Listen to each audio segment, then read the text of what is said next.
Okay, so I want to give you some quick tips on what to say, when to say it, how to say it, and why to say it.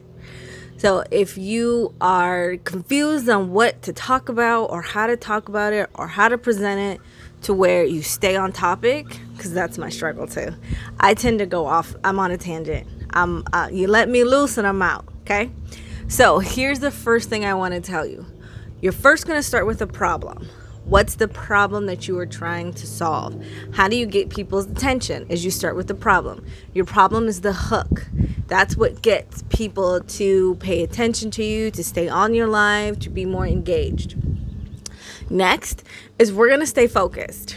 If you have to write down bullet points, if you have to write down just a quick little script, do so. There is also an app that you can download where it's a teleprompter. So if you're good at reading a teleprompter and sounding natural, then I would highly suggest that you go to your app store, either Apple or Google App Store, and search for a teleprompter. Some are better than others. I happen to use one, but I kind of sound scripted, so I don't use it very often. All right. Next, so we're going to start with a problem. Then we're going to stay on topic. Here's a number one tip I want to give you is don't wait. Do not sit around and wait. Oh, I'm going to wait. It looks like this. Oh, I'm going to wait for, some people to come on and join. And then you're just kind of milling around, looking around. You're scrolling through to see you're like, peekaboo, I'm here. No, we don't want to do that. Once you hit that live button, the best thing to do is just start talking. Here's the next one. Make sure you introduce yourself. Introduce yourself to the people out there. Yes, they clicked on you. Yes, they know who you are, but it's still good to let people know who you are and why they have come onto your live. All right. The next bit of advice, once you have stated the problem, once you are staying on topic with your bullet points, make sure throughout your live to reintroduce that problem. Talk about the topic again. Circle back around to why they're watching, because you're going to get people who come in and out of your live because of whatever reason on their end.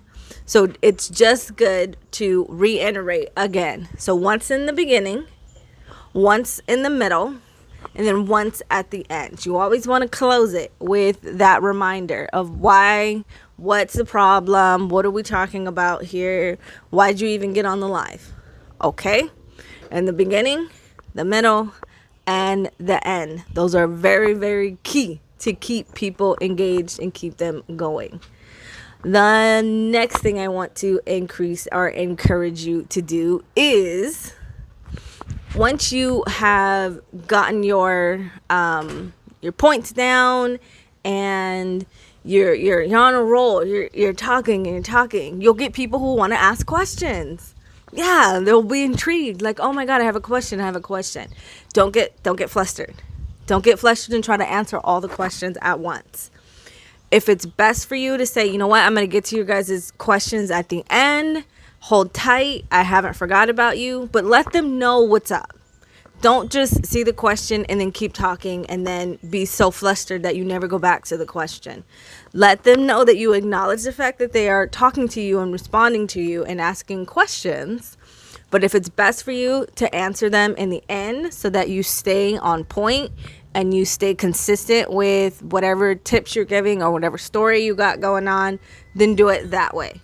If you're good with multitasking and you're like, okay, let me answer this question. So-and-so had a question about this. Let me answer that. And then still be able to stay on point. Kudos to you. Then do it that way. You got to find what's best for you. But what I have seen work time and time again is people holding or, the presenter saying, oh, I'll get to all your questions at the end. Because they kind of feel, like overwhelmed and bombarded. And sometimes they answer the question within the conversation itself. So I hope that those tips helped. I hope that you have the best live ever. And I will see you guys on the next challenge.